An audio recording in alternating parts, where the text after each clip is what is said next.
Watch. Motorist encounters bizarre mystery creature in Colombia.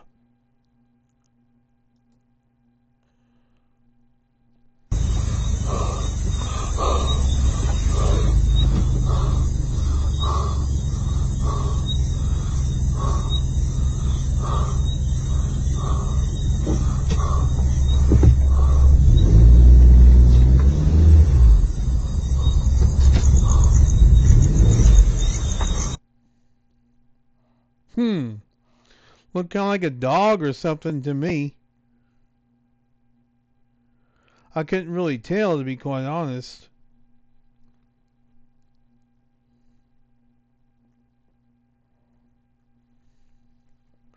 Probably something with mange.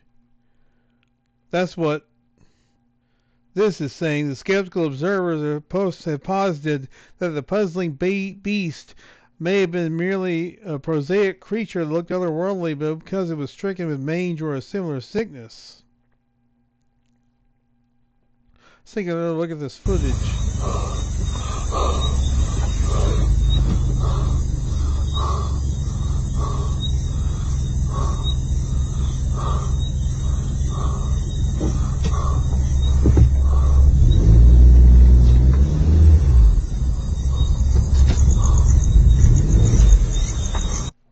Probably some creature with mange is probably what that is.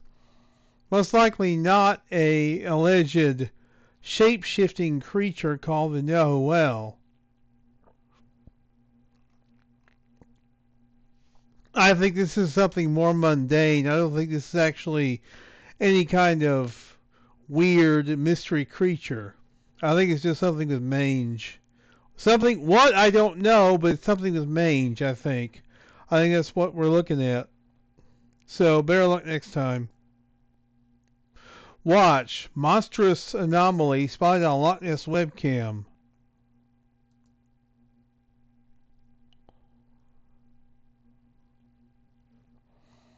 So this is from our old friend Eono Feodogan.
Okay, now, could this possibly be the object that he is attempting to point out?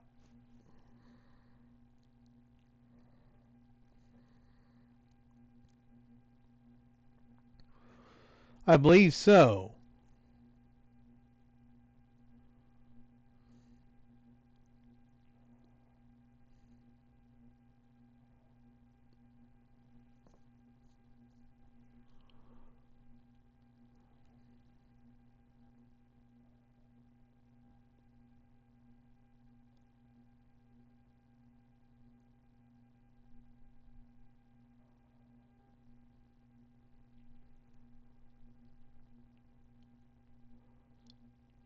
Could that possibly be Nessie?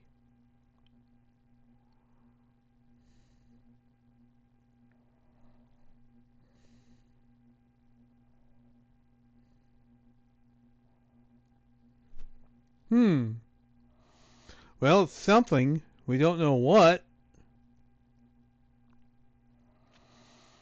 A devoted Loch Ness webcam watcher could not believe his eyes when he recently spotted a rather sizable anomaly, which he estimated to be a whopping 17 feet long, emerged from the waters of the iconic Scottish location. The remarkable sighting seen above was reportedly captured by virtual monster hunter Eono Feodogan On the evening of September 23rd, I saw a large creature, brown, black, and color, O'Field again recalled, just breaking the surface, creating a strange circular movement.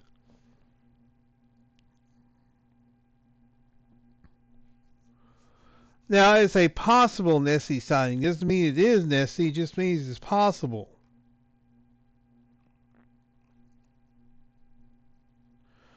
But still, it's quite fascinating if it is Nessie. Even if it's not, it's a good lesson in how to figure out what's what in Loch Ness. But I, for one, am glad that they have the cameras out there, even though sightings, quote-unquote sightings on camera are not counted as actual sightings for some reason. There's one division of in-person sightings which is counted, but the sightings with webcam are not, interestingly enough.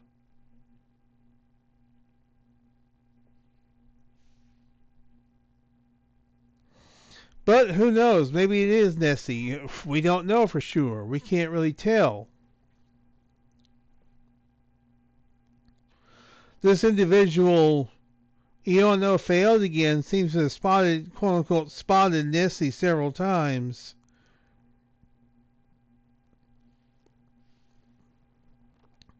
If indeed that's what it is, and not something more mundane. But who knows? And we have a passing to report, unfortunately. Another passing which is related to Sasquatch, somewhat. Is, of course, the late, great Dr. Jane Goodall, protector of chimps and believer of Bigfoot, 1934 to 2025. This one really hurts. The Jane Goodall Institute has just announced Dr. Goodall passed away last week, in California during her speaking tour through the United States. She was 91. Jane Goodall is the kind of trailblazer that inspired several generations of women to pursue a career in science. Her in situ observations of chimpanzee behavior changed our understanding of primate behavior forever. She was the first person in the world who observed tool use among chimpanzees during a time when academicians believed only our species was capable of such complex reasoning. She also documented tribal warfare among different chimp groups, which, for better or worse, cemented the idea that war is an inherent trait in humans, but that belief has been largely contested thanks to the work of researchers like Franz de Waal, who showed that bonobos resolve their conflicts in a non-violent manner. Being something of a living legend has several advantages, and Dr. Goodall wasn't afraid of openly expressing her more out-there ideas and beliefs. She was, for instance, very open to the existence of Bigfoot, and she also believed there was something else awaiting us after bodily death. Well, I wouldn't say that she, quote-unquote, was a believer of Sasquatch. I think she was just very open-minded about it. Being open-minded is not the same as being a quote-unquote believer. Belief is in something you can't see. She had an open mind to question whether or not the actual entities, such as Sasquatch, such as the Yeti, such as the Yeren, and other hairy bipeds around the world might have existed. So here's to Dr. Jane Goodall, the chimp lady, as she has been called, and to her open-mindedness about the possibilities of the world. And finally, as is tradition, Ain't No Bear. This is a cryptid story, a creepy cryptid story. My grandmother had a story from the late 50s. She was driving north on a paved two-lane road lined with small trees and brush with my great-aunt and one of my uncles, Ron, who was about 2 years old at the time, in the back seat. They rounded a turn while climbing a series of switchbacks up a hill. She later said, and I smelled it before we saw it. As they approached, it was standing beside the road and down a couple of feet in a ditch, but it was still taller than the car by a couple of feet. When her sister saw it, she grabbed her by the arm and yelled, "Look out, Barbara, it's a bear!" And she replied, "That ain't no bear." It stood there and they passed it. It looked like a very large, hairy man with hair all over its face. Only its ears, lips, and eyelids lacked hair. But what struck her as most interesting was that it had, or appeared to have had, no neck. Its head sat upon its shoulders in a strange way, and while watching them, it turned its whole body. Its hair was brown and matted like a stray dog.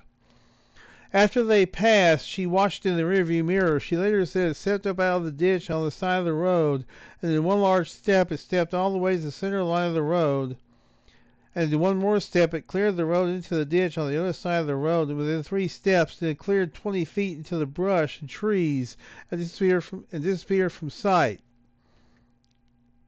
This whole time, she said her sister was holding her arm, crying and jabbering, but Ron in the back seat slept through it.